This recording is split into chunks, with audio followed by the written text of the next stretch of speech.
অত্র জুমার খুতবার সংক্ষিপ্ত বিষয়বস্তু তাজকিয়াতুন নাফস, আত্মার সুস্থতা এবং অসুস্থতা, নাফস এবং রূহ ইত্যাদির কার্যক্রম এবং তা কিভাবে সুস্থ এবং অসুস্থ হয়, কিভাবে প্রশান্ত হয়। আল্লাহ সুবহানাহু তাআলার এক আশ্চর্য সৃষ্টি হচ্ছে নাফস এবং আল্লাহ সুবহানাহু তাআলার এক আশ্চর্য সৃষ্টি হচ্ছে রূহ।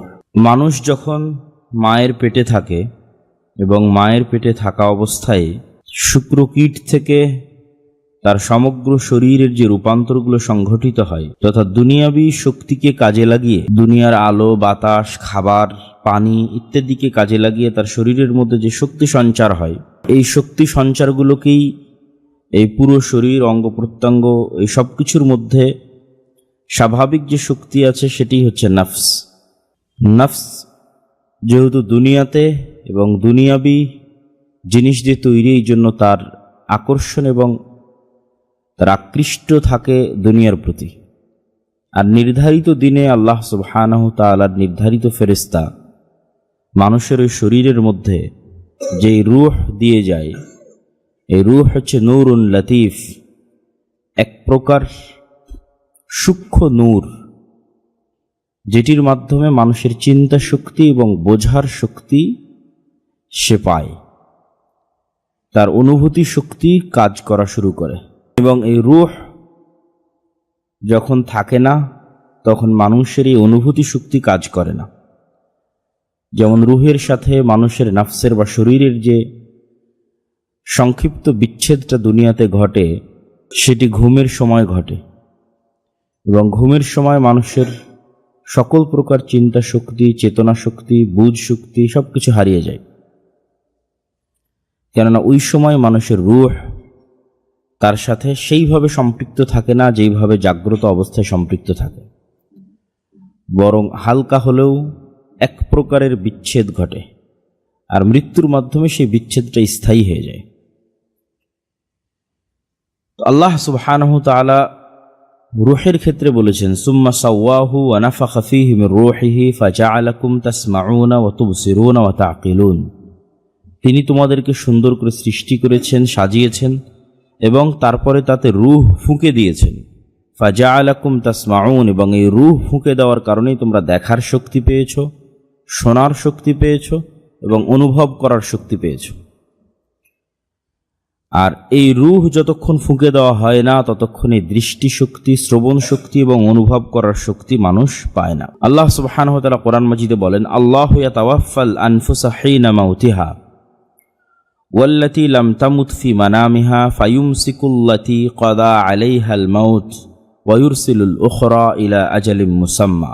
মানুষ যখন ঘুমায় তখন আল্লাহ সুবহানাহু ওয়া তাআলা মানুষের রূহগুলোকে নিজের নিকটে নিয়ে যান এবং যার যার মৃত্যু দিতে চান ঘুমের মধ্যেই তাদের রূহগুলোকে স্থায়ীভাবে আটকে দেওয়া হয়।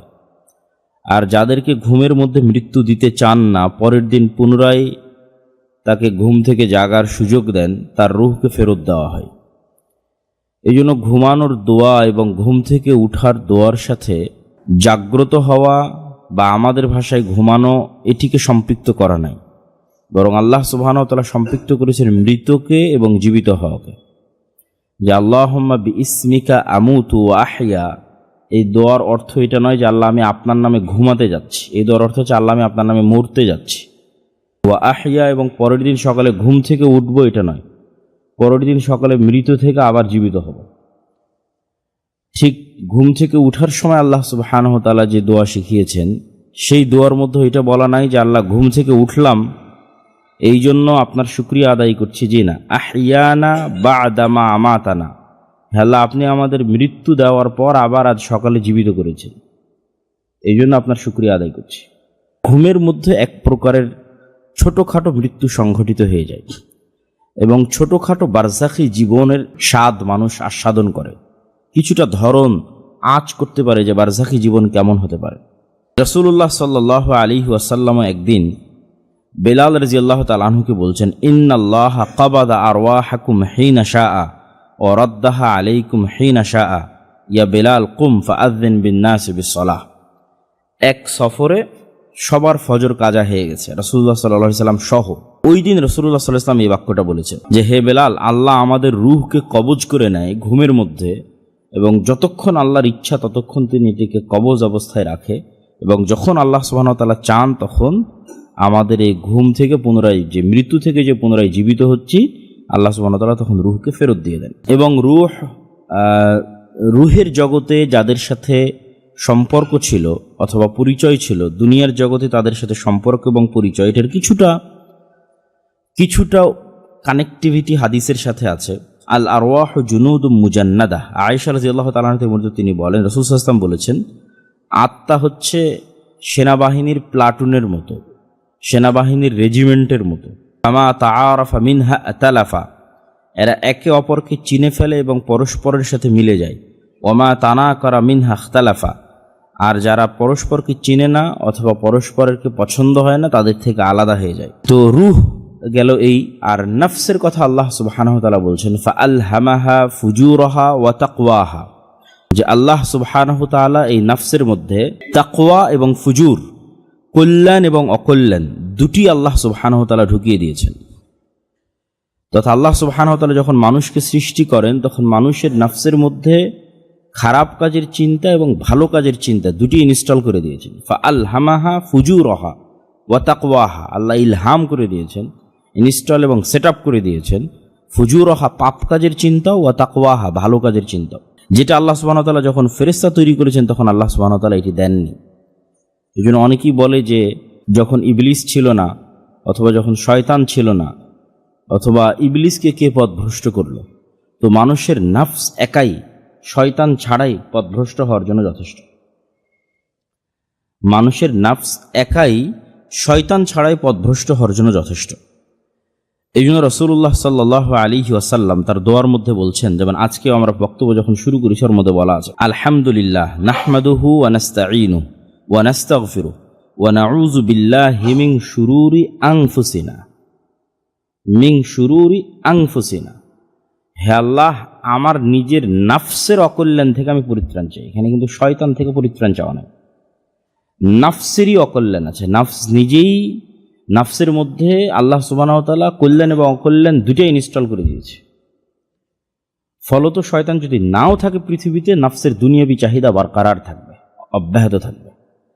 নফসের দুনিয়ার সাথে যেহেতু তার কানেক্টিভিটি বেশি, এই জন্য দুনিয়াবি চাহিদা অব্যাহত থাকবে।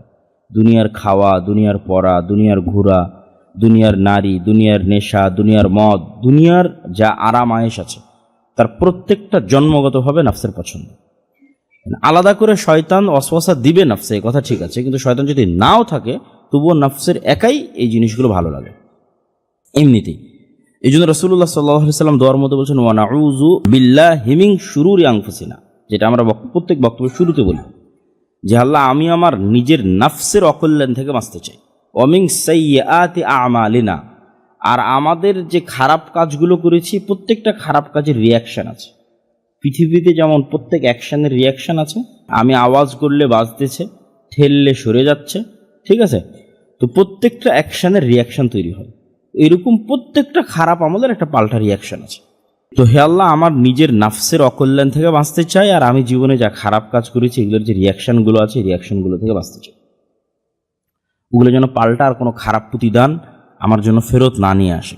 আবু হুরায়রা রাদিয়াল্লাহু তাআলা আনহু থেকে বর্ণিত, তিনি বলেন, রাসূলুল্লাহ সাল্লাল্লাহু আলাইহি ওয়াসাল্লাম একদিন আবু বকর সিদ্দিক রাদিয়াল্লাহু তাআলা আনহুকে একটা দোয়া শিখিয়ে দিচ্ছেন। সেই দোয়াটা হচ্ছে, আউযু বিকা মিন শাররি নাফসি ওয়া মিন শাররি শয়তানি ওয়া শিরকিহি। এখানে দুইটা থেকে পরিত্রাণ চাওয়া আছে। আমি আমার নফস থেকেও পরিত্রাণ চাই, আমি শয়তান থেকেও পরিত্রাণ চাই। আউযু বিকা, হে আল্লাহ আপনার মাধ্যমে পরিত্রাণ চাই, মিন শাররি নাফসি, আমার নিজের নফসের অকল্যাণ থেকে পরিত্রাণ চাই, ওয়া মিন শাররি শয়তান, আর শয়তানের অকল্যাণ থেকে পরিত্রাণ চাই।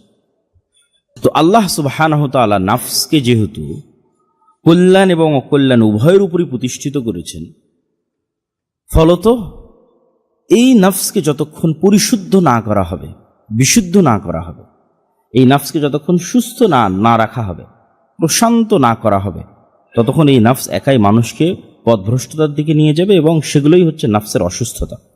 নফস কেন্দ্রিক আরও যে আয়াতগুলো আছে সেই আয়াতগুলোতে আল্লাহ সুবহানাহু ওয়া তাআলা বলছেন যে ওয়া নাফসিন ওয়া মা সাওয়াহা, আল্লাহ নফস সৃষ্টি করেছেন এবং একে সুন্দর করে সাজিয়েছেন। ফাআলহামাহা ফুজুরহা ওয়া তাকওয়াহা, নফসের মধ্যে পাপ এবং নেকি উভয়ের চিন্তা ঢুকিয়ে দিয়েছেন। কদ আফলাহা মান যাক্কাহা, অতএব সফলকাম সেই যে তার নিজের নফসকে পরিষ্কার করলো, বিশুদ্ধ করলো। ওয়াকাদ খাবা মান দাসসাহা, আর ব্যর্থ সেই, পরাজিত সেই, হেরে গেল সেই যে তার নফসকে কলুষিত করলো। আল্লাহ সুবহানাহু ওয়া তাআলা বলেন, কদ আফলাহা মান তাযাক্কা ওয়া যাকারা ইসমা রাব্বিহি ফাসাল্লা, সফলকাম সেই যে তার নিজের নফসকে পরিষ্কার বিশুদ্ধ করেছে, যে তার নিজের নফসকে তার নিজের কন্ট্রোলে রেখেছে। আল্লাহ সুবহানাহু ওয়া তাআলা আরেক আয়াতে বলেন, ইত্তাখাযা ইলাহাহু হাওয়াহ, যে সমস্ত মানুষেরা নিজের নফসকে নিজের ইলাহ বানিয়ে নিয়েছে এরা ধ্বংস হয়ে গেছে।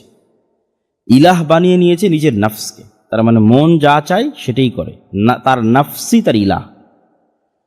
আর সেই নফসকে কন্ট্রোলে রাখতে চাইবে যে তা আল্লাহকে ইলাহ বানিয়েছে, যে আল্লাহ সুবহানাহু ওয়া তাআলা যেটা যেটা বলেছে আমি সেটা সেটা করবো, যেটা যেটা বলেনি সেটা সেটা করবো না।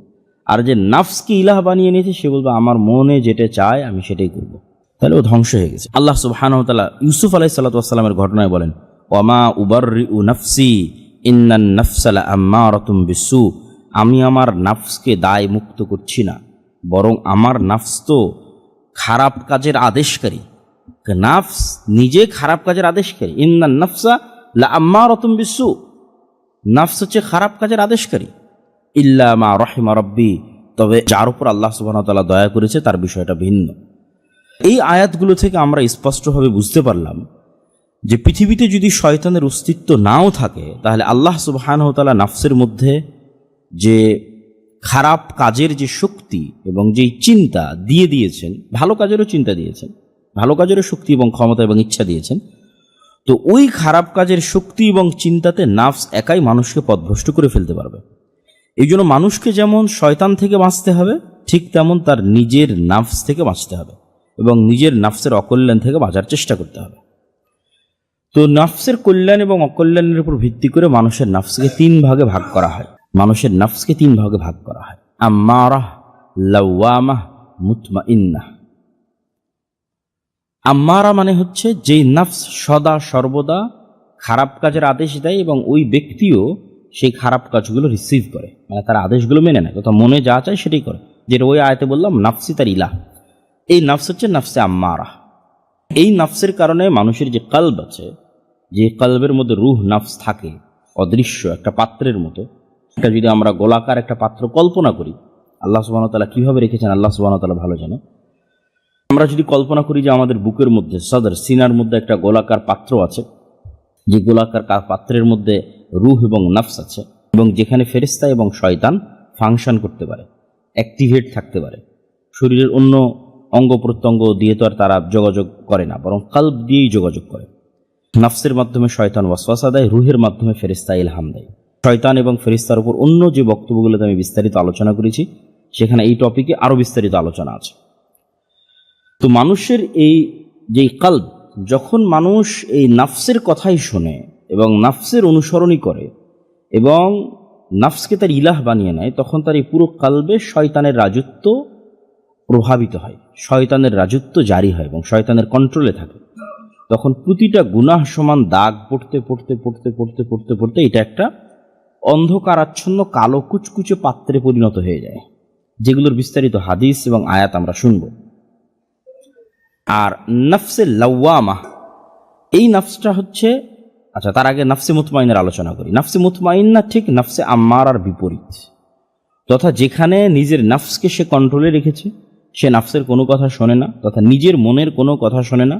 সে সবসময় আল্লাহকে ইলাহ মনে করে আল্লাহ যা বলেছে সেটি করার চেষ্টা করে এবং আল্লাহর সামনে নিজের নফসের ইচ্ছাকে আত্মসমর্পণ করে দিয়েছে, সমর্পণ করে দিয়েছে। আসলামা ওয়াতাল্লাহু লিল জাবিন।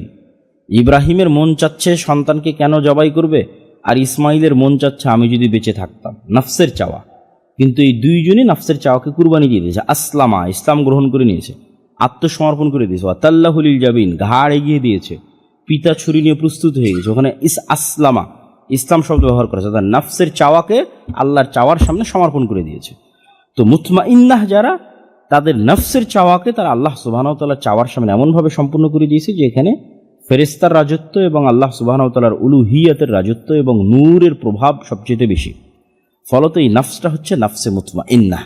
এবং এই নফসের কথাই অন্য আয়াতে বলা হয়েছে কলবে সালিম, তথা সুস্থ হৃদয়।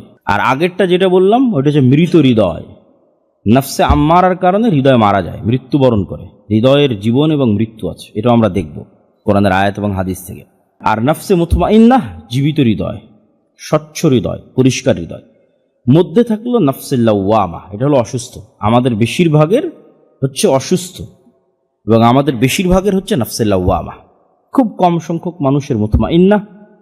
আবার বর্তমান সমাজের অনেক মানুষের হচ্ছে নফসে আম্মারাহ। আর বেশিরভাগ যারা মোটামুটি টুকটাক সালাত আদায় করে, ঠিক আছে, টুকটাক দিনের পথে চলার চেষ্টা করে, তাদের বেশিরভাগের হচ্ছে অসুস্থ। তথা আদেশ দেয় আবার তিরস্কারও করে, খারাপ কাজের আদেশও দেয়, আবার বলে করলি কেন, আফসোস হয় যে কেন আমি এই কাজ করলাম, আবার ওই কাজ করার দিকে সেই উদ্বুদ্ধ করেছে। আবার কাজটা হয়ে গেলে বলে কেন এটা করলাম, ঠিক হলো না। এই যে ভালো এবং মন্দের দ্বন্দ্বের মধ্যে 24 ঘন্টা, কখনো শয়তানের সাথে, কখনো ফেরেশতার সাথে, কখনো আল্লাহ সুবহানাহু ওয়া তাআলার আদেশের সাথে, কখনো নাফসের আদেশের সাথে। এই যে দোদুল্যমান যে নফস এবং আত্মাগুলো, কলবগুলো, এগুলো হচ্ছে অসুস্থ। তো নফসের সুস্থতা এবং অসুস্থতা মানুষের শরীরের সুস্থতা এবং অসুস্থতার মতোই বাস্তব, জলজ্জান্ত এবং সত্য। আমরা যেমন আমাদের শরীরের সুস্থতা এবং অসুস্থতার চেক আপ করি, ঠিক নফসের সুস্থতা এবং অসুস্থতা জীবিত এবং মৃত হওয়ার চেক আপ আছে। এবং আমরা যেমন আমাদের শরীরের সুস্থতা এবং অসুস্থতা তৈরি হলে অ্যানালাইসিস করি কী কারণে আমার শরীর অসুস্থ হলো, তখন দেখা যায় যে হয় শরীরে কোনো ভিটামিন প্রোটিনের ঘাটতি হয়েছে, অথবা দেখা যায় শরীরের মধ্যে কোনো ভাইরাস, ঠিক আছে, শরীরের মধ্যে কোনো বাহির থেকে কোনো বিষাক্ত জিনিস ঢুকে গেছে, ভাইরাস জাতীয় কিছু শরীরকে অ্যাটাক করেছে, যে শরীর অসুস্থ হয়ে গেছে। তো ঠিক তেমনি মানুষের নফসের অবস্থাও তাই, যে মানুষের নফসে ভিটামিন প্রোটিনের কমতি হচ্ছে ইবাদতের কমতি, এবং মানুষের নফসে ভাইরাসের ইনপুট হচ্ছে চোখ এবং কান দিয়ে বিষাক্ত জিনিস রিসিভ করা।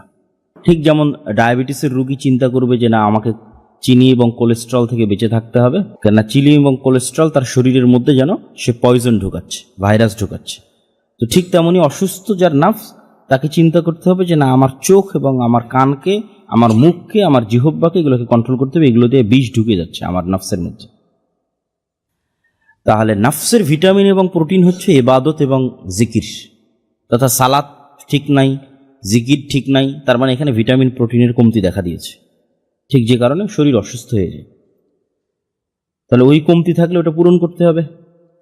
আর যদি দেখা যায় না, বাহির থেকে ভাইরাস ঢুকে নফস ধ্বংস হয়ে গেছে, যেমন শরীর বাহির থেকে ভাইরাস ঢুকে, হেপাটাইটিস বি, টি ইত্যাদি অসংখ্য ভাইরাস, করোনা ভাইরাস সব ঢুকে, অথবা ডায়াবেটিস রোগীর অতিরিক্ত চিনি খেয়ে নিয়েছে, এই যে যে বিষয়গুলো আছে, ব্যাড কোলেস্ট্রল বেড়ে গেছে, তাহলে আপনার নফসে ব্যাড কোলেস্ট্রল বেড়ে গেছে, বিষ ঢুকতেছে চোখ দিয়ে, কান দিয়ে এবং জিহ্বা দিয়ে। তাহলে এই তিনটার ব্যবহার যত কমায় দিবেন, যত কন্ট্রোলে নিয়ে আসবেন, তত আপনার নফস ধীরে ধীরে আবার সুস্থ হওয়ার দিকে এগিয়ে যাবে। তাহলে আমাদের মনে রাখতে হবে যে নফসের সুস্থতা এবং অসুস্থতা মানুষের শরীরের সুস্থতা এবং অসুস্থতার মতো বাস্তব এবং জলজ্জান্ত এবং অতি সত্য। কালবের জীবিত থাকার আলামত হচ্ছে নূর থাকা, আর কালবের মৃত হয়ে যাওয়ার আলামত হচ্ছে নূর না থাকা। যেমন শরীরের জীবিত এবং মৃত থাকার আলামত দেখা যায় পালস দিয়ে, প্রেশার দিয়ে, প্রেশার চেক করে যে এই মানুষটা বেঁচে আছে না মারা গেছে। তাহলে আপনার কালব জীবিত না মৃত হয়ে গেছে, এইটা চেক করতে হবে এর মধ্যে নূর আছে না নাই। যদি নূর থাকে তাহলে এখনো বেঁচে আছে, আর যদি নূর না থাকে তাহলে মারা গেছে, কালব মৃত্যুবরণ করেছে।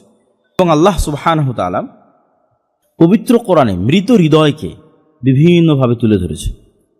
মৃত হৃদয়ের বর্ণনা কোরআনে এবং রাসূল সাল্লাল্লাহু আলাইহি ওয়াসাল্লাম হাদিসে বিভিন্নভাবে তুলে ধরেছে। আল্লাহ বলেন, ওয়ালাকাদ যারা'না লিজাহান্নামা কাসীরাম মিনাল জিন্নি ওয়াল ইনসি লাহুম কুলুবুন লা ইয়াফকাহুনা বিহা ওয়া লাহুম আ'য়ুনুন লা ইউবসিরুনা বিহা ওয়া লাহুম আযানুন লা ইয়াসমাউনা বিহা উলাইকা কাল আনআমি বাল হুম আদাল উলাইকা হুমুল গাফিলুন। আল্লাহ সুবহানাহু ওয়া তাআলা কোরআন মাজিদে মৃত হৃদয়ের কথা বিভিন্ন শব্দ দিয়ে তুলে ধরেছে। যেমন আল্লাহ বলেন, খাতামাল্লাহু আলা কুলুবিহিম, আল্লাহ সুবহানাহু ওয়া তাআলা তাদের কলবে মোহর মেরে দিয়েছে, এটা হচ্ছে মৃত হৃদয়। এই হৃদয় মারা গেছে। এই জন্য আল্লাহ বলতেছেন যে এই হৃদয়ে মোহর মারা হয়ে গেছে, এই হৃদয়ে কোনো নূর নাই, মৃত হৃদয়। আর আয়াতে আল্লাহ সুবহানাহু ওয়া তাআলা বলছেন যে আমি জাহান্নামকে প্রস্তুত করেছি এমন মানুষ আর এমন জিনের জন্য যাদের কালব, মানে এখানে বাস্তবে হার্টবিট কাজ করতেছে, বাস্তবে পালস কাজ করতেছে, কিন্তু লা ইয়াফকাহুনা বিহা, এই কালবের যেটা মূল কাজ, সেই কাজের সক্ষমতা সে হারিয়ে ফেলেছে। ভালো মন্দের পার্থক্য সে আর জানে না, কেন এখানে নূর নাই, ফলত সে আর ভালো মন্দের পার্থক্য করতে পারে না, এটা মারা গেছে। লা ইয়াফকাহুনা বিহা, বুঝতে পারেন। ওয়ালাহুম আ'য়ুনুন লা ইবসিরুনা বিহা, এই চোখ দিয়ে আসলে যেইটা দেখা উচিত সেইটা সে আর দেখে ধরতে পারে না, মানে ভালো মন্দের পার্থক্য আর করতে পারে না। তাদের যে কান আছে, এই কান শোনার ক্ষমতা হারিয়ে ফেলেছে। বাস্তবে কান শুনতেছে, কিন্তু বাস্তব যেই কথা ভালো মন্দের পার্থক্যের মধ্যে যে শোনার যে জিনিসটা, যে অনুভূতিটা, সেটা সে হারিয়ে ফেলেছে। তার মানে এগুলো কি মারা গেছে।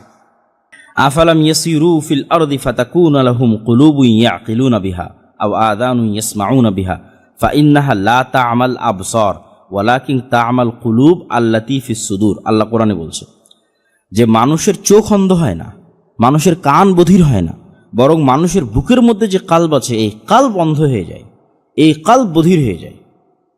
তথা ওকে যেই ভালো মন্দের পার্থক্য বুঝার যে ক্ষমতা দিয়ে সৃষ্টি করা হয়েছিল, রুহের যে নূর দিয়ে সে ভালো এবং মন্দের মধ্যে পার্থক্য করতে পারত, তার পাপ কাজের আধিক্যের কারণে, শয়তানের রাজত্ব প্রতিষ্ঠিত হওয়ার কারণে ওখান থেকে নূর এমনভাবে হারিয়ে গেছে, এমনভাবে সে মৃত্যুবরণ করেছে যে আর দেখার ক্ষমতা, মানে এটা এখন অন্ধ হয়ে গেছে, দেখার ক্ষমতা আর নাই, এর শোনার ক্ষমতা আর নাই, বধির হয়ে গেছে। আল্লাহ বলছেন কোরআনে যে লা তা'মাল আবসার, চোখ অন্ধ হয় না, ওয়ালাকিন তা'মাল কুলুব, বরং অন্তর অন্ধ হয়ে যায়, আল্লাতী ফিস সুদূর, যা তোমাদের বুকের মধ্যে আছে, এটা অন্ধ হয়ে গেছে।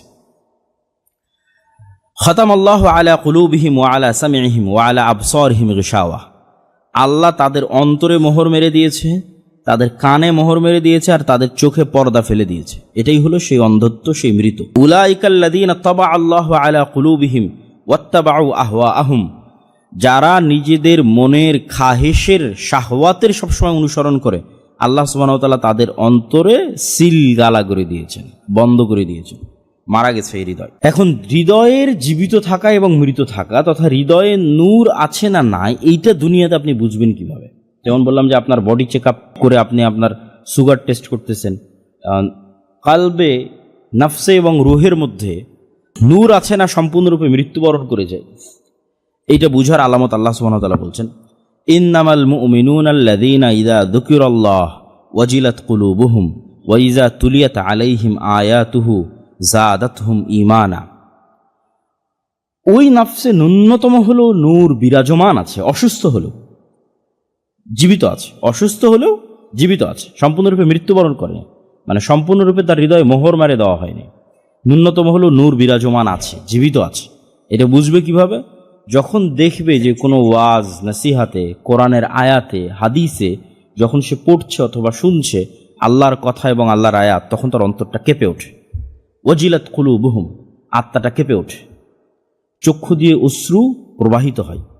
তাহলে তখন বুঝতে পারবে যে না, তাহলে এখনো তার অন্তর জীবিত আছে, এখনো এটা পরিপূর্ণরূপে মোহর মেরে দেওয়া হয়নি। আর যদি কোনো মানুষের অন্তর আল্লাহ সুবহানাহু ওয়া তাআলার কথা শুনেও না কাঁপে এবং আল্লাহ সুবহানাহু ওয়া তাআলার আয়াত শুনেও তার চোখ দিয়ে অশ্রু প্রবাহিত না হয়, তাহলে বুঝতে হবে এটা খাতামাল্লাহু আলা কুলুব, এটা মারা গেছে, এখানে আর কোনো নূর নাই। এটা শুধু জাস্ট বাস্তবে বাহিরে হার্টবিট চলমান আছে, কিন্তু বাস্তবে ওর কালবের যেটা কাজ সেটা শেষ হয়ে গেছে, মৃত্যুবরণ করেছে। আল্লাহ নাজ্জালা আহসানাল হাদিসি কিতাবাম মুতাশাবিহাম মাসানিয়ান তাকশাইরু মিনহু জুলুদুল্লাযীনা ইয়াখশাউনা রাব্বাহুম। ওই কালব জীবিত আছে, যেই কালব আল্লাহর কথা শুনলে চামড়া শিউরে ওঠে, তাকশাইরু মিনহু জুলুদ, শরীর শিউরে ওঠে, তাহলে বুঝতে হবে জীবিত আছে। সুম্মা তালিনু জুলুদুহুম ওয়া কুলুবুহুম ইলা যিকরিল্লাহ, এবং আল্লাহ সুবহানাহু ওয়া তাআলার কথা শুনলে তাৎক্ষণিকভাবে ঈমান, যাদাতহুম ঈমানা, তাৎক্ষণিকভাবে ঈমান বেড়ে যায়, তাহলে বুঝতে হবে জীবিত আছে। আর এই টেস্টগুলো করালে যার কোনো কাজ হয় না, ঠিক আছে, এরকম অসংখ্য মানুষ পৃথিবীতে বিরাজমান, আল্লাহ সুবহানাহু ওয়া তাআলার কথা যাদের অন্তরে কোনো আসর করে না, কোনো প্রভাব ফেলে না, এগুলো মারা গেছে। এবং হৃদয়ের জীবন ধারণ যেহেতু নূরের উপর নির্ভরশীল, সেহেতু পৃথিবীতে যেখানে যেখানে নূরের অস্তিত্ব আছে সেইটার সাথে সংমিশ্রণ ঘটলেই এই নূরগুলো বাড়ে। যেমন আপনি লাইটের ভোল্টেজ বাড়িয়ে দিলেন, তো সেরকম পৃথিবীতে নূর বিরাজমান আছে বহু জায়গায়, তার মধ্যে আল্লাহ সুবহানাহু ওয়া তাআলার ওয়াহি, আল্লাহ সুবহানাহু ওয়া তাআলার কোরআন, এগুলো হচ্ছে নূরের জায়গা, নূর। আল্লাহ সুবহানাহু ওয়া তাআলা নিজে কোরআনকে নূর বলেছেন। আওয়ামান কানা মাইতান ফাআহইয়াইনাহু ওয়া জাআলনা লাহু নূরান ইয়ামশি বিহি ফিন নাস। কাফের মৃত অবস্থায় ছিল। এখানে মৃত মানে আমরা যে মৃতর আলোচনা করছি সেই মৃত।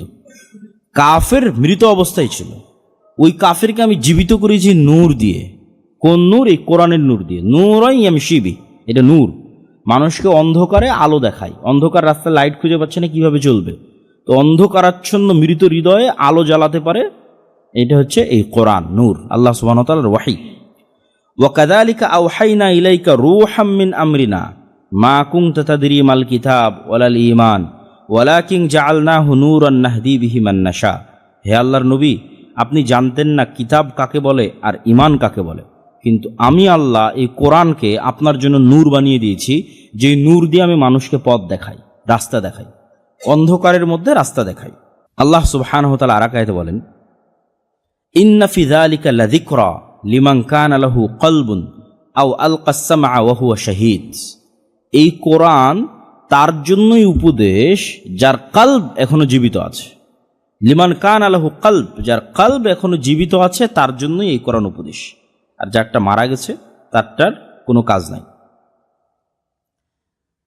আল্লাহ সুবহানাহু ওয়া তাআলা আরেক আয়াতে বলেন, ইয়া আইয়ুহাল্লাযীনা আমানুস্তাজিবুল্লাহ ওয়ালির রাসূল ইযা দাআকুম লিমা ইউহয়িকুম ওয়া'লামু আন্নাল্লাহা ইয়াহুলু বাইনাল মারই ওয়া কলবিহি ওয়া আন্নাহু ইলাইহি তুহশারুন। হে ইমানদারগণ, তোমরা আল্লাহ এবং আল্লাহর রাসূলের ডাকে সাড়া দাও, কেন আল্লাহ এবং আল্লাহর রাসূলের ডাক তোমাদেরকে প্রকৃত জীবনের দিকে নিয়ে যায়। লিমা ইউহয়িকুম, যা তোমাদের কলবকে প্রকৃত জীবন দিবে, প্রকৃত হায়াত দিবে, প্রকৃত রূহ দিবে, ওইটার দিকেই কোরআন তোমাদের ডাকে, ওইটার দিকে আল্লাহ এবং আল্লাহ রাসূল তোমাকে ডাকে।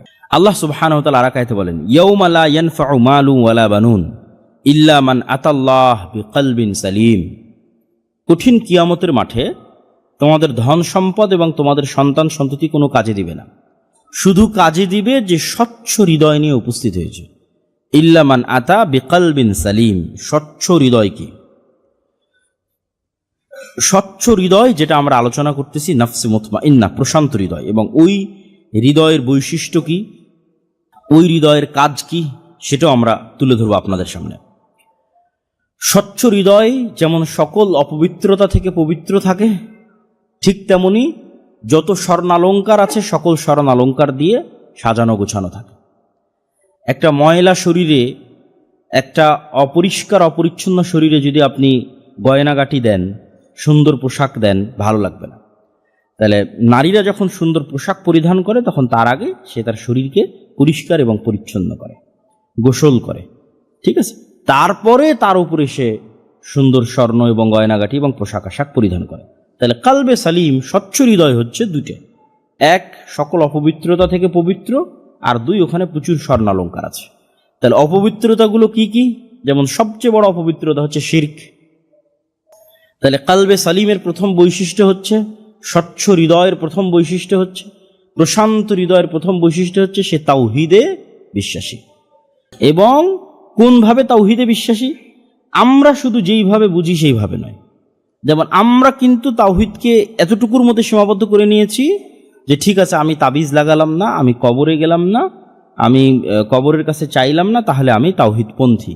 কিন্তু ঠিকই আমার অন্তরে টাকার নেশা আছে, ঠিকই আমার অন্তরে আর একজন নারীর নেশা আছে, ঠিকই আমার অন্তরে ক্ষমতা এবং মর্যাদার লোভ এবং নেশা আছে। তাহলে অন্তরের পবিত্রতা মানে, অন্তরে পূর্ণাঙ্গ তাওহীদ মানে সবকিছু আল্লাহ কেন্দ্রিক, সবকিছু। শুধু ওই দোয়া এবং ইবাদত নয়, শুধু দোয়া এবং ইবাদতে আপনি তাবিজ কবজ সেটা নয়, সব কিছু আপনার কাছে আল্লাহ সুবহানাহু তাআলার ভালোবাসার চাইতে, আল্লাহ সুবহানাহু তাআলার সাথে সম্পর্কের চাইতে এই নফস, এই কলব, এই রুহের কাছে আর কোনো কিছুই পৃথিবীতে প্রিয় নয়। সে তখন সকল কিছুর ঊর্ধ্বে উঠে যায়। সে দুনিয়ার ক্ষমতার মোহের ঊর্ধ্বে উঠে যায়, দুনিয়ার টাকার মোহের ঊর্ধ্বে উঠে যায়, দুনিয়ার মর্যাদার মোহের ঊর্ধ্বে উঠে যায়, আত্মীয় স্বজন, পাড়া প্রতিবেশী, স্ত্রী পুত্র, তাদের যে ভালোবাসা, সেটার টান, মনের টান, সেটার ঊর্ধ্বে উঠে যায়। আর ইবাদতের ক্ষেত্রে যেটা, সেটা তো বললাম, ওটা তো আমরা সহজেই বুঝি, সেটার ঊর্ধ্বে উঠে যায়। পরিপূর্ণরূপে এই কলবটা তখন পরিষ্কার, কোনো কিছুর প্রভাব এই কলবে আর নাই, দুনিয়াবি কোনো কিছুর প্রভাব নাই। সে তখন পরিপূর্ণরূপে আল্লাহ সুবহানাহু ওয়া তাআলার জন্য। এবার এর উপরে স্বর্ণালঙ্কার প্রতিষ্ঠিত হবে আমালে সালেহ, তথা তার সালাত, তার সিয়াম, তার জিকির, তার আজকার, এগুলো হচ্ছে তার সুন্দর কাপড় এবং সুন্দর স্বর্ণালঙ্কার, সুন্দর মেকআপ, যেটি দিয়ে সে এই কলবকে আরো সুন্দর করে সাজাবে। তাহলে স্বচ্ছ হৃদয়ের দুটো বৈশিষ্ট্য, একটা হচ্ছে সকল অপবিত্রতা থেকে পবিত্র, আর আরেকটা হচ্ছে স্বর্ণালঙ্কার দিয়ে সাজানো। তো সকল অপবিত্র থেকে পবিত্র মানে পরিপূর্ণরূপে তাওহীদ, শতভাগ তাওহীদ, মানে শুধু ইবাদতের ক্ষেত্রে নয়, সকল ক্ষেত্রে, জীবনের প্রত্যেক ক্ষেত্রে প্রাধান্য পায় আল্লাহ সুবহানাহু ওয়া তাআলার সন্তুষ্টি। ওয়া আম্মা মান তাগা ওয়া আসারাল হায়াতাদ দুনিয়া ফাইন্নাল জাহিমা হিয়াল মাওয়া, যারা দুনিয়ার জীবনকে প্রাধান্য দিয়েছে, যারা নিজের মনের চাওয়াকে প্রাধান্য দিয়েছে, তাদের থাকার জায়গা জাহান্নাম। ওয়া আম্মা মান খাফা মাকামা রাব্বিহি ওয়া নাহান নাফসা আনিল হাওয়া, আর যে তার প্রতিপালকের মর্যাদা, প্রতিপালকের ভীতি, প্রতিপালকের ভালোবাসাকে চোখের সামনে রেখে, তার চোখ যখন লজ্জায় অবনত হয়ে আসে, ওয়ানাহান নাফসা আনিল হাওয়া, এই প্রতিপালককে সামনে রেখে সে তার নিজের নাফসকে সব কিছু থেকে বিরত রেখেছে। আনিল হাওয়া, তার মনের যা চাওয়া, সব চাওয়া থেকে বিরত রেখেছে। কি কারণে? খাফা মাকাম রাব্বি, আল্লাহর যে স্থান তার কলবে প্রতিষ্ঠিত আছে, আল্লাহর যে মর্যাদা এবং সম্মান, আল্লাহ সুবহানাহু ওয়া তাআলার যে ভীতি, প্রভাব এবং প্রতিপত্তি তার কলবে প্রতিষ্ঠিত আছে, এইটাকে সামনে রেখে ওয়ানাহান নাফসা আনিল হাওয়া, তার নাফসকে সে সকল গুনাহের কাজ থেকে বিরত রেখেছে। ফাইন্নাল জান্নাতা হিয়াল মাওয়া, তাহলে তার থাকার জায়গা হচ্ছে জান্নাত।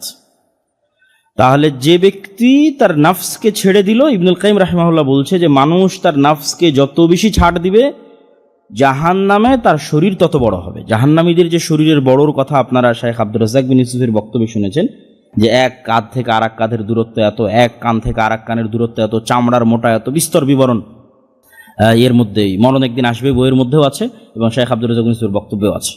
ইবনুল কাইয়িম রাহিমাহুল্লাহ বলছেন এটা মূলত দুনিয়াতে থাকা অবস্থায় তার নাফসের চাহিদাকে সে যত ছাড় দিয়েছে, ওইভাবে জাহান্নামে তার শরীর বড় হবে। আর ওইটাকে সে যত সংকীর্ণ করে রেখেছে আল্লাহ সুবহানাহু ওয়া তাআলার ভয়ে, ওইভাবে সে জান্নাতে প্রবেশ করবে।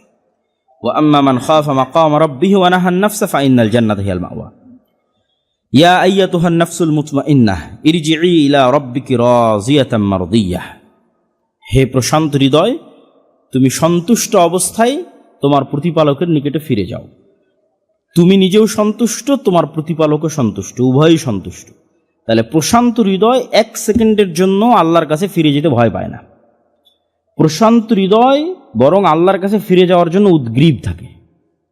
মুসলিম উম্মার পরিচয় হচ্ছে তারা মৃত্যুকে ভালোবাসে, তথা সে 24 ঘন্টা প্রস্তুত, রেডি, যে তার না দুনিয়ার কোনো মোহমায়া তার অন্তরে আছে, না টাকা পয়সার মোহমায়া, না স্ত্রী পুত্রের ভালোবাসা। সে আল্লাহ সুবহানাহু ওয়া তাআলার ভালোবাসাকে এত প্রাধান্য দেয় যে সে সবসময় মৃত্যুর জন্য প্রস্তুত থাকে। এই জন্য প্রশান্ত হৃদয় মৃত্যুর সময় ছটপট করে না। করোনা ভাইরাসের সময় মেডিকেল এবং ক্লিনিকগুলোতে যেহেতু আমার যাওয়ার সুযোগ হয়েছে, যখন একদম খুব ভয়ঙ্কর সময়, তখন মানুষের বাঁচার জন্য যে তাড়না, মানুষের বাঁচার জন্য যে আবেগ, যে চেষ্টা, যে মানুষের হৃদয়কে অস্থির করে দিত। তা আমি ওই সময় অনেক মানুষের কাছে গিয়ে যখন এই নাসিহাটা করতাম, দেখতাম যে প্রশান্ত হয়ে গেছে হৃদয়। আমি গিয়ে নাসিহা করতাম, দেখেন আজ হোক অথবা কাল হোক আপনাকে মৃত্যুবরণ করাই লাগবে। বাঁচার জন্য তো আপনার আত্মীয় স্বজন চেষ্টা করছে, কিন্তু আপনি মৃত্যুর জন্য প্রস্তুতি নেন। আপনি নিজের নাফসকে প্রশান্ত করে ফেলেন যে না, ঠিক আছে, আমাকে মারা যেতেই হবে, এই মনে করে আপনি এখন জিকির, আজকার, তাসবিহ, তাহলিল এবং ইস্তেগফারে ব্যস্ত থাকেন। মৃত্যুটাকে নিশ্চিত জেনে নিয়ে প্রশান্ত হয়ে যান। কেন এই জিনিসটা আমি করোনার সময় আমার দাদির মধ্যেও দেখেছিলাম, যে উনি মৃত্যুর জন্য প্রস্তুত ছিলেন, যে ওনাকে বাঁচার জন্য মেডিকেলে নিয়ে যাওয়া হোক, ক্লিনিকে নিয়ে যাওয়া হোক, আইসিইউতে নিয়ে যাওয়া হোক, অক্সিজেন দেওয়া হোক, সব অফ। ওনার যতক্ষণ হুঁশ ছিল, না দরকার নেই, আমার হায়াতের সময় শেষে এসেছে, আমাকে চলে যেতে হবে, অতএব এগুলো করে কষ্ট দিও না এবং নিজেরাও কষ্ট করো না। তাই এরকম প্রশান্ত হৃদয়ের মানুষেরা মৃত্যুর জন্য এবং আল্লাহর সাথে সাক্ষাতের জন্য ইয়াজুন্নুনা আন্নাহুম মুলাকুল্লাহ, তারা দৃঢ়ভাবে বিশ্বাস করে যে তারা তাদের প্রতিপালকের সাথে সাক্ষাৎ করবে, এই জন্য তারা প্রস্তুত থাকে। আল্লাহ সুবহানাহু ওয়া তাআলা অন্তরের অসুস্থতার কথা পবিত্র কোরআন মাজিদে বিভিন্ন আয়াতে তুলে ধরেছে। অন্তরের জীবিত এবং মৃত তো দেখলাম, অন্তরের অসুস্থতার কথা তুলে ধরেছে। ফি কুলুবিহিম মারাদুন ফাযাদাহুমুল্লাহু মারাদা, তাদের অন্তরের রোগ আছে আর আমি আল্লাহ এই রোগকে, অসুস্থতাকে আরো বাড়িয়ে দিয়েছি। তো অন্তরের এই অসুস্থতা পবিত্র কোরআন মাজিদের সকল আয়াতকে যদি আমরা সামনে রাখি, তাহলে দুই ভাগে ভাগ করা যায়। একটা হচ্ছে নেফাকির অসুস্থতা, আর একটা হচ্ছে অশ্লীলতার অসুস্থতা।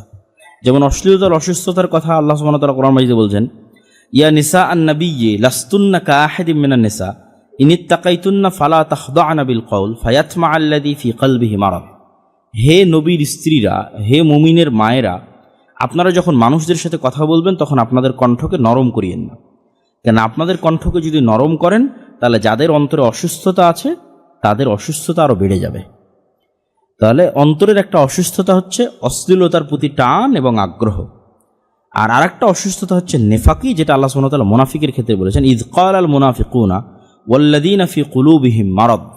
মুনাফিকিরা যাদের অন্তরে অসুস্থতা আছে তথা ঈমান নিয়ে তারা মানুষের সাথে ধোঁকার খেলায় মত্ত আছে, মিথ্যা কথা বলা, আমানতের খেয়ানত করা, ওয়াদা ভঙ্গ করা, যে দায়িত্বে আছে সেই দায়িত্বে সঠিকভাবে পালন না করা, সত্যবাদিতা এবং ন্যায়পরায়ণতার ঘাটতি করা, এগুলো সব হচ্ছে নেফাকি, মুনাফিকের আলামত। এই আত্মাগুলো অসুস্থ, এই আত্মাগুলো অসুস্থ আত্মা, যারা সামান্য একটা টাকার জন্য, সামান্য একটা পদের জন্য লবিং লিয়াজু, ঠিক আছে, মনোনয়ন নেওয়ার জন্য এই লবিং লিয়াজু করতে গিয়ে মিথ্যা বলা, দুর্নীতি করা, টাকার লেনদেন করা, ঠিক আছে, এই কাজগুলো যারা করে তারাও, তাদের আত্মাগুলো অসুস্থ। এই অসুস্থতাটা হচ্ছে নেফাকির অসুস্থতা। এই আত্মাগুলো পরিপূর্ণরূপে সুস্থ নয়। রাসূলুল্লাহ সাল্লাল্লাহু আলাইহি ওয়াসাল্লাম বলেন, আলা ইন্না ফিল জাসাদি মুদগাহ ইযা সলুহাত সলুহাল জাসাদু কুল্লু ওয়া ইযা ফাসাদাত ফাসাদাল জাসাদু কুল্লু আলা ওয়া হিয়াল কলব। তোমাদের এই পুরো শরীর, এগুলো হচ্ছে সেনাবাহিনীর এক একটা মেম্বার, আর এই সেনাবাহিনীর প্রধান সেনাপতি হচ্ছে এই কলব। এই হাতও সদস্য, সাধারণ সৈনিক, ঠিক আছে, এই কান, এই চোখ, এগুলো সব সদস্য, আর মূল প্রধান সেনাপতি হচ্ছে কলব, যেটা তোমাদের বুকে থাকে। এইটা যদি ঠিক হয়ে যায় তাহলে বাকি আর যে অঙ্গ প্রত্যঙ্গগুলো আছে, সাধারণ যারা সেনাবাহিনীর মেম্বার আছে, আর এমনি ঠিক হয়ে যাবে।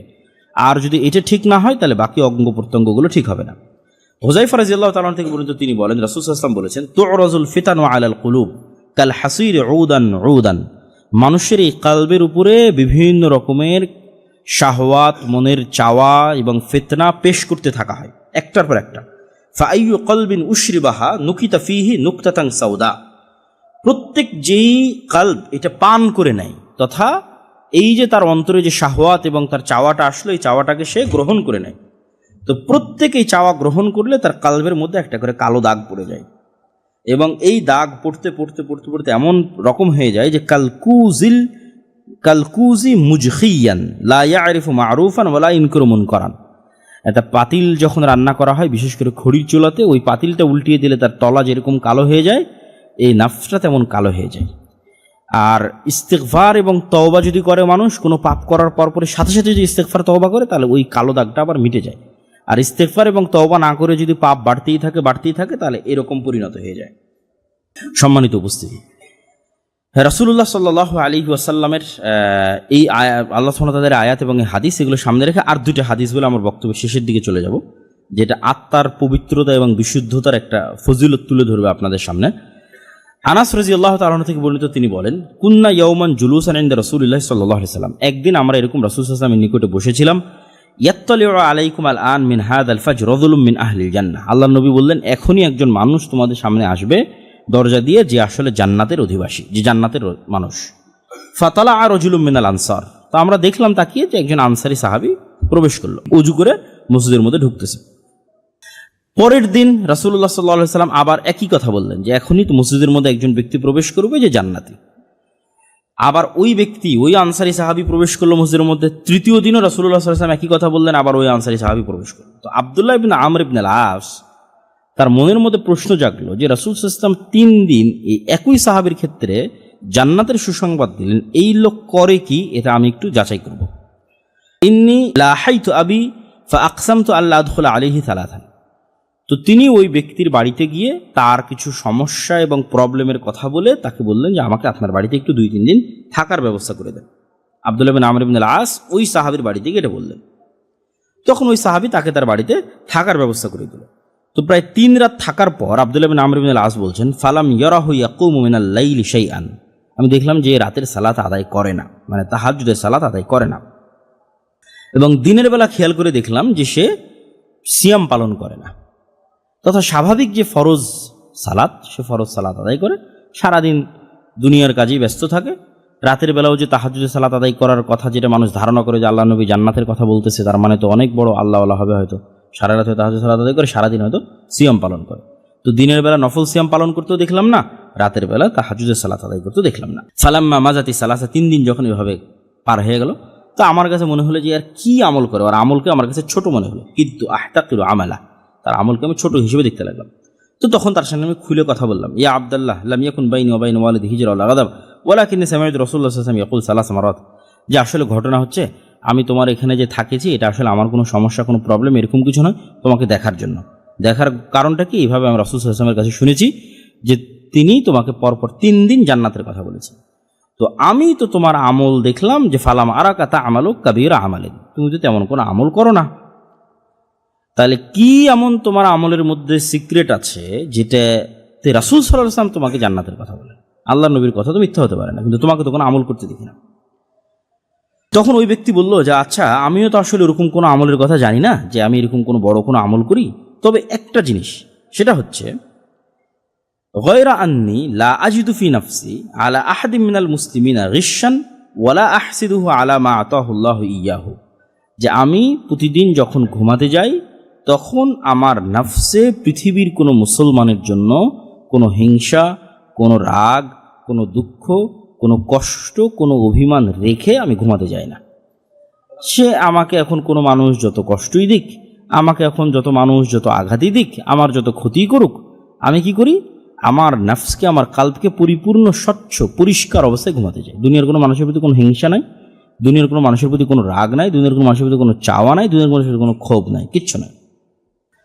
তখন আব্দুল্লাহ বিন আমর ইবনে আল আস বলছেন, হ্যাঁ এটাই হতে পারে সেই আমল যে আমলের কারণে রাসূলুল্লাহ সাল্লাল্লাহু আলাইহি ওয়াসাল্লাম তোমার বিষয়ে জান্নাতের সুসংবাদ দিয়েছে।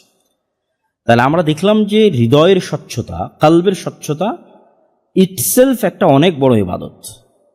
যে মানুষ তার নিজের নাফস এবং কালবকে স্বচ্ছ রাখবে, এই স্বচ্ছতার তো একটা যে বললাম খারাপ জিনিস থেকে পবিত্র থাকা, তো খারাপ জিনিস থেকে পবিত্র থাকার মধ্যে এগুলোও পড়ে, হিংসা, অহংকার, রাগ, ক্ষোভ, দুঃখ, এগুলো থেকেও নাফসকে পবিত্র রাখা, এটা হচ্ছে খারাপ জিনিস থেকে পবিত্র রাখা।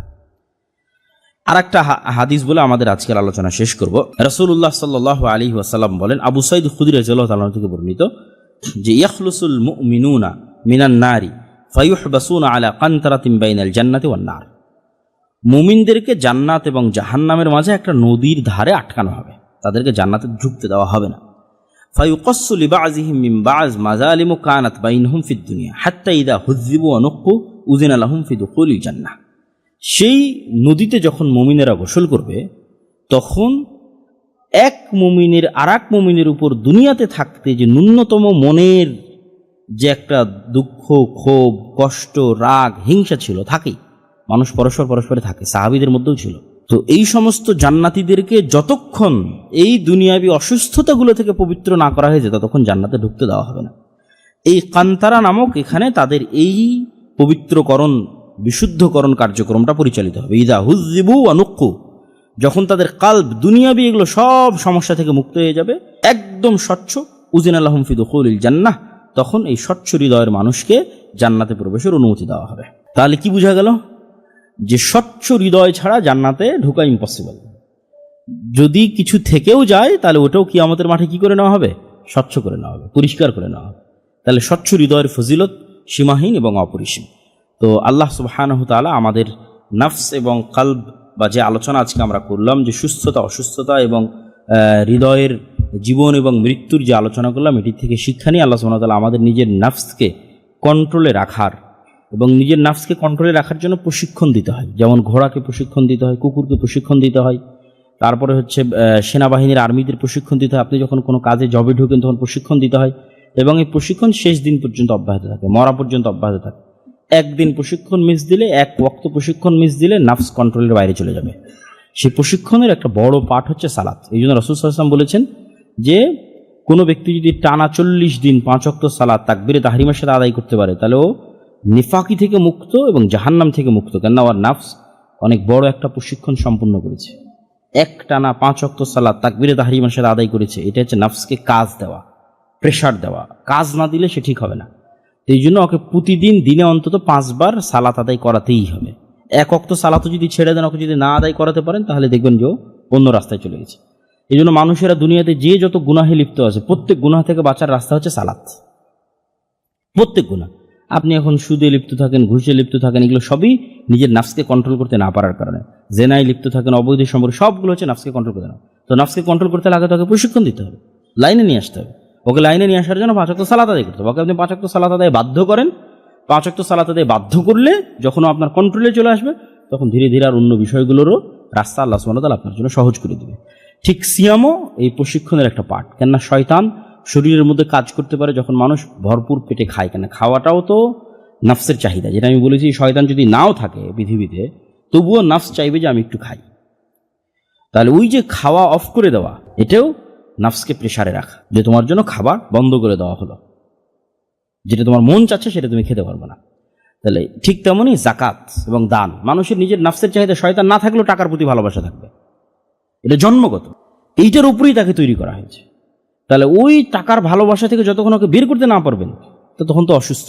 এই জন্য টাকার ভালোবাসা থেকে ওকে বের করার জন্য দান করতে হবে, জাকাত দিতে হবে। প্রচুর পরিমাণে দান এবং জাকাতের মাধ্যমে আপনার কলব বখিলির যে অসুস্থতা, কৃপণতার যে অসুস্থতা, ওইটা থেকে বের হয়ে আসবে। এইভাবে ইসলামের যে ইবাদতগুলো আছে, সালাত, সিয়াম, হজ, জাকাত, এর প্রত্যেকটাই নাফসকে 24 ঘন্টা কন্ট্রোলে রাখার একটা উপায় এবং মাধ্যম। তো এই জন্য এই ইবাদতগুলোকেও সর্বোচ্চ গুরুত্ব দিতে হবে। 1 সেকেন্ডের জন্য যদি, একবারের জন্য, 1 ওয়াক্তের জন্য যদি মিস দেন, তাহলে নাফস আপনার কন্ট্রোলের বাইরে চলে যাবে। তো আল্লাহ সুবহানাহু ওয়া তাআলা আমাদের নাফসকে নিজেদের কন্ট্রোলে রাখার তৌফিক দান করুক, আল্লাহুম্মা আমিন। আমরা আমাদের হিসাব রক্ষকের যা হিসাব নেই, আমরা আমাদের অধীনস্থ কর্মকর্তা কর্মচারীর যা হিসাব নেই, ওমর রাদিয়াল্লাহু তাআলা আনহু বলছে তার চেয়ে বেশি হিসাব তোমার নিজের নাফসের নাও। কেন তুমি যে পার্টনারের সাথে শেয়ারে ব্যবসা করো, তোমার অধীনস্থ কর্মচারী যে হিসাব রক্ষক আছে, এরা তোমাকে যতটুকু ধোঁকা দিতে পারবে, ওয়াল্লাহি আল্লাহর কসম, তোমার নিজের নাফস তোমাকে তার চেয়ে বেশি ধোঁকা দিবে। তুমি ধরতেই পারবে না যে কখন তোমাকে ধোঁকা দিয়ে দিয়েছে। অর্থাৎ 24 ঘন্টা সতর্ক থাকো।